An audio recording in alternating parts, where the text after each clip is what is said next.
34 years old and finally deciding to see a therapist about my dating life.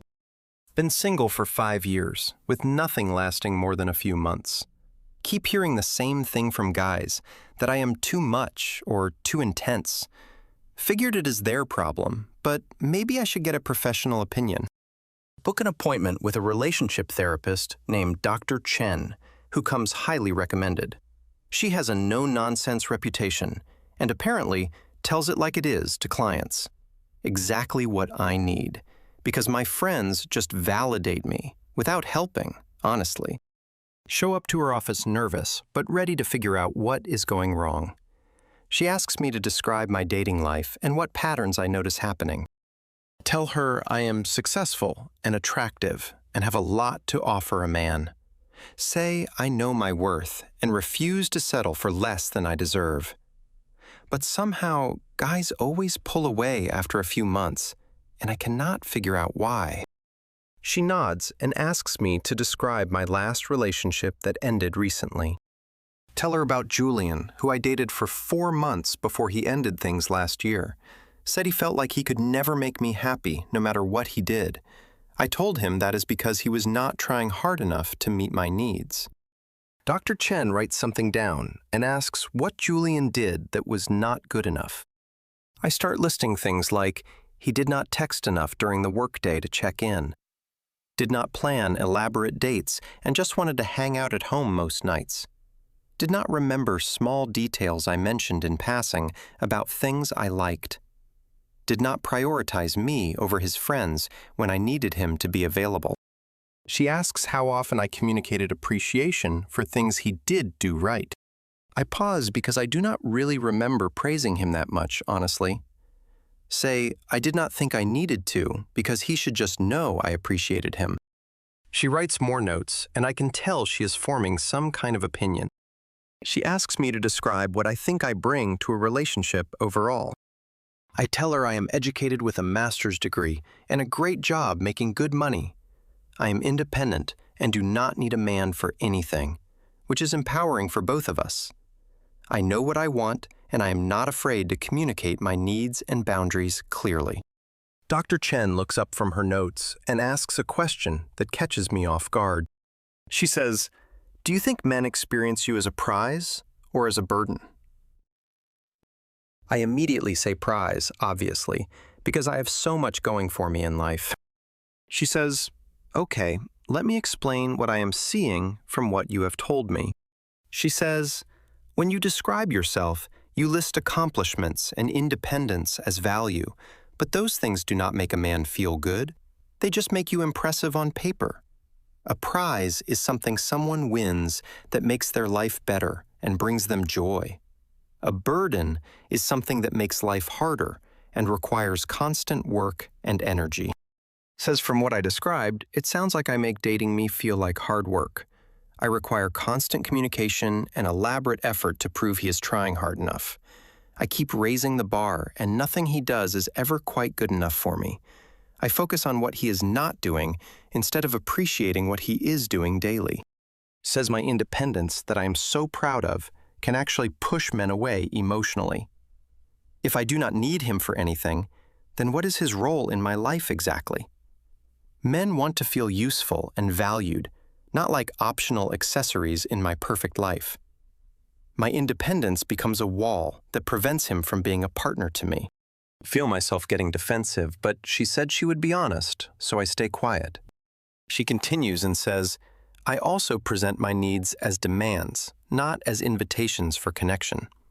The way I communicate makes men feel like they are failing instead of trying to connect.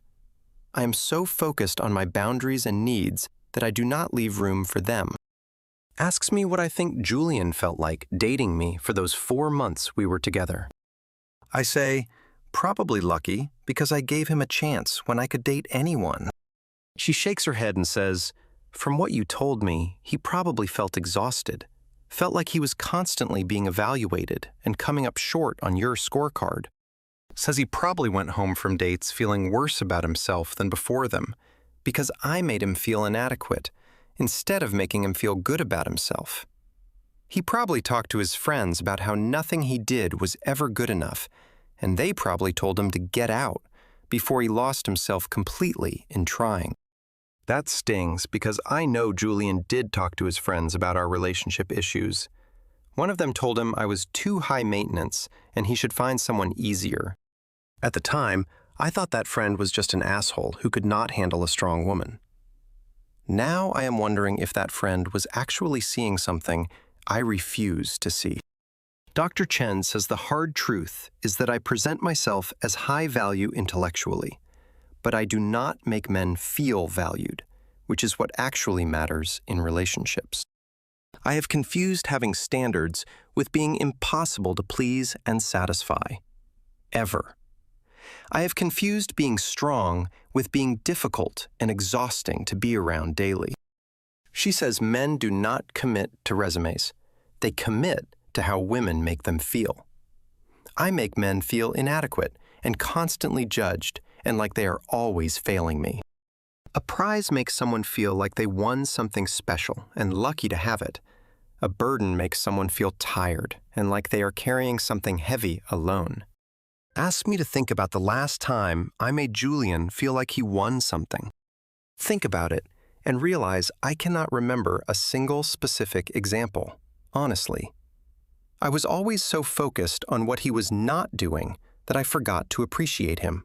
Forgot to make him feel good about himself because I was too busy critiquing everything. She asks me to describe how I act on dates and with men I am getting to know. I say I ask a lot of questions to figure out if they meet my requirements quickly. I watch for red flags and pay attention to how they treat waiters and talk about exes. I need to know early if they are wasting my time or if they have real potential.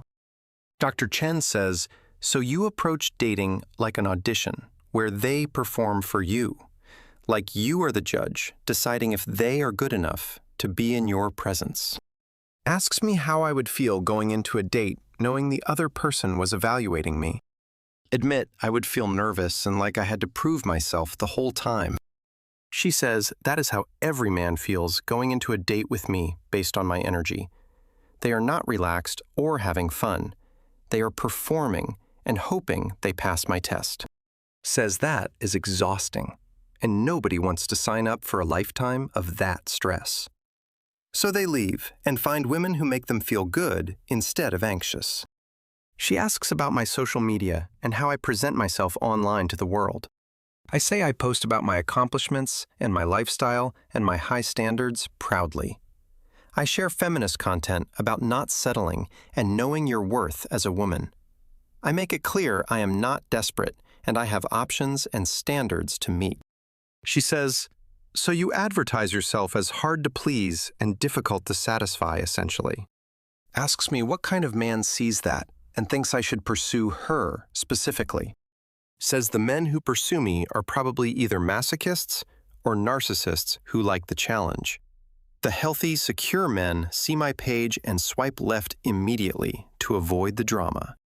Says, I have built a personal brand around being high maintenance and difficult to please, then wonder why I only attract men who leave after they realize I was serious about it.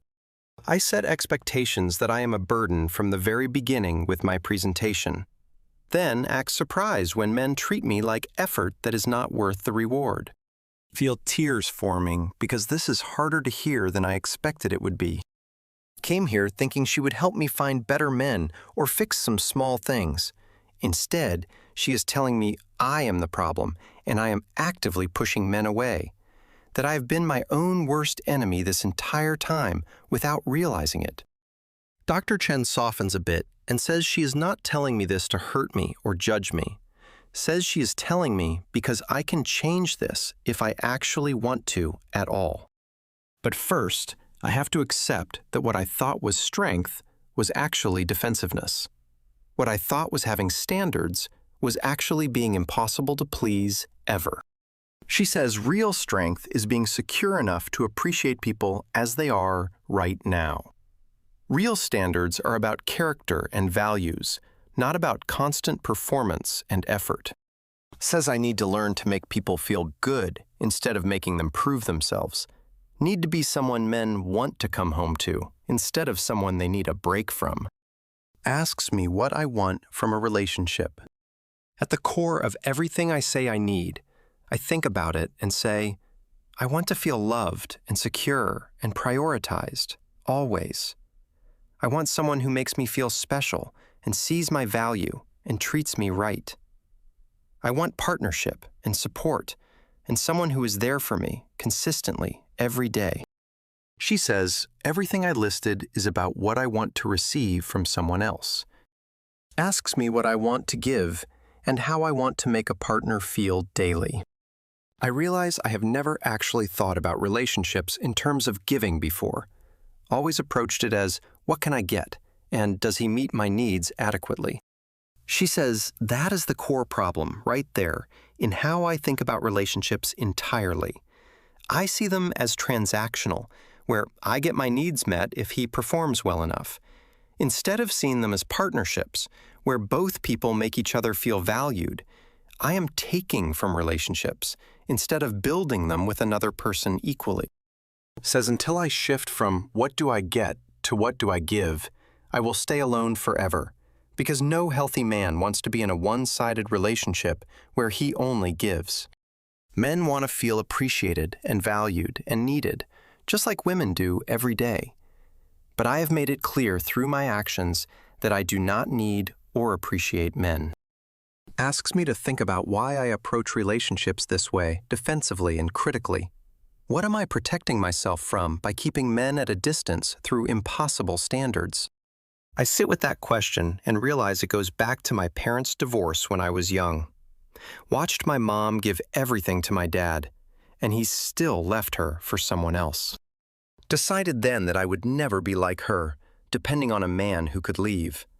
Would never give everything and risk being abandoned like she was back then. So I built walls and standards and requirements to protect myself from that pain. Never let anyone close enough to hurt me the way my dad hurt my mom years ago. Dr. Chen nods and says that makes sense why I developed these patterns of behavior, but says those walls that protect me from pain also protect me from love and connection. Cannot have one without the other, and I have to decide what I want more, safety or partnership, because I cannot have both with the walls I have built. She says, my mom's mistake was not that she loved and gave to my dad fully. Her mistake was choosing someone who did not value what she was giving to him. Says the answer is not to never give, but to give to someone who gives back equally. But I have to be willing to give first before I can find someone who reciprocates. Says I need to learn to see men as potential partners instead of potential threats. Need to approach dating with openness and curiosity instead of suspicion and judgment constantly. Need to focus on adding value to someone's life instead of extracting value from them. Need to become someone men see as making their life better instead of harder to manage. Gives me homework to do before our next session in 2 weeks from today. Wants me to list 10 ways I could make a man feel valued without requiring anything back. Wants me to examine my social media and notice how I present myself to potential partners. Wants me to pay attention to how I make people feel when they interact with me. Leave her office feeling completely destroyed, but also strangely hopeful about things. Destroyed because I have to face that I am the reason I am alone right now. Hopeful because if I am the problem, then I have the power to change the outcome. Cannot change men, but I can change how I show up in relationships going forward. Spend the next 2 weeks really examining my behavior with everyone around me, honestly. Notice how I rarely compliment or appreciate people. Just point out what they do wrong. Notice how I make everything about what I need instead of what others might need. Notice how I keep score and hold grudges instead of letting things go and moving forward. Start practicing giving compliments and appreciation without expecting anything in return immediately. Tell my coworker her presentation was great and watch her face light up from the praise. Thank the barista for making my coffee perfect and notice how he smiles after. Tell my friend, I appreciate her always being there when I need her, and she tears up. Realize how little I have been giving to people and how much I have been demanding. Realize how good it feels to make other people feel good instead of constantly critiquing. Realize this is what I have been missing and why people pull away from me constantly. I am exhausting because I take all the energy and never give any back to others. Go back to Dr. Chen 2 weeks later with my homework and new awareness about myself. Tell her I have been noticing how I make people feel, and it is bad, honestly. She asks me to elaborate on what I have noticed in the past 2 weeks specifically. I tell her I make people feel judged and inadequate instead of appreciated and valued. She asks if I am ready to hear more hard truths about what needs to change. I say yes because I cannot go back to who I was now that I see what I was doing. She says, "Okay then, we are going to work on dismantling your burden mentality entirely, going to rebuild how you see yourself and how you show up in relationships from scratch." Over the next 6 months, I work with Dr. Chen weekly on changing everything about my approach. Learn to catch myself when I'm about to criticize and choose appreciation instead. Learn to focus on what people are doing right instead of what they are doing wrong. Learn to make people feel good about themselves instead of like they are failing me. Learn to present myself as someone who adds value instead of someone who demands it. Change my social media to show warmth and openness instead of walls and requirements. Change my conversations to be about connection instead of evaluation and judgment constantly. Change my entire energy from burden to prize by actually being valuable to be around. Start dating again 8 months after that first therapy session that destroyed me initially. Meet a guy named Sterling through friends who seems interested but cautious with me. Can tell he has been hurt before and is nervous about getting involved with someone. Old me would have seen his caution as a red flag and moved on immediately. New me understands his hesitation and works to make him feel safe and valued slowly. Make sure he knows I appreciate him and that spending time with me is enjoyable. Focus on making him feel good about himself instead of making him prove himself worthy. Let him lead sometimes and support his decisions instead of taking over control always. He tells me after a few weeks that I am different from women he has dated before. Says most women make him feel like he is interviewing for a position constantly, but I make him feel relaxed and like I actually enjoy being with him as he is. Says he was nervous at first, but now he looks forward to seeing me every time. That feedback tells me the work I did with Dr. Chen is showing in real life clearly. I am no longer a burden that men endure. I am someone they actively want around. The shift from demanding to giving changed everything about how men experience me daily. And apparently, men can feel the difference immediately when they are with someone giving. Year later, Sterling and I are still together and stronger than any relationship I have had. He tells me all the time how much he appreciates how I make him feel about himself. Says coming home to me feels like relief instead of stress like past relationships did. Says he wants to build a life with me because I make his life better, not harder. Think back to that first therapy session when Dr. Chen asked if men see me as prize or burden. At the time, I was so sure I was a prize because of my accomplishments and standards. Now I understand being a prize is about how you make people feel, not what you have achieved. I was a burden disguised as a prize and wondered why nobody wanted to carry me. Dr. Chen was right that I needed to shift from what do I get to what do I give? That single question changed my entire approach to relationships and to life in general.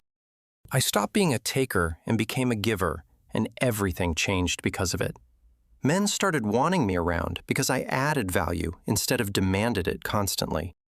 Tell my younger friends who are struggling with dating about what I learned in therapy. Some listen, and some dismiss it as pick-me behavior or pandering to men unfairly. The ones who dismiss it are still single and complaining about men not being good enough. The ones who listen are in happy relationships with men who value them and show up fully. You can lead people to wisdom, but you cannot make them accept it if they are not ready. I was not ready at 29 or 31. I had to hit 34 and 5 years single before I would listen. Some people will figure it out, and some will stay alone, defending their burden behavior. All I can do is share what worked for me and hope it helps someone else sooner. Look at my life now and barely recognize who I was when I walked into therapy that day. The woman who thought her accomplishments made her valuable in relationships was wrong. The woman who kept men at arm's length to protect herself stayed alone because of it. That woman had to die so this version of me could be born and actually be happy.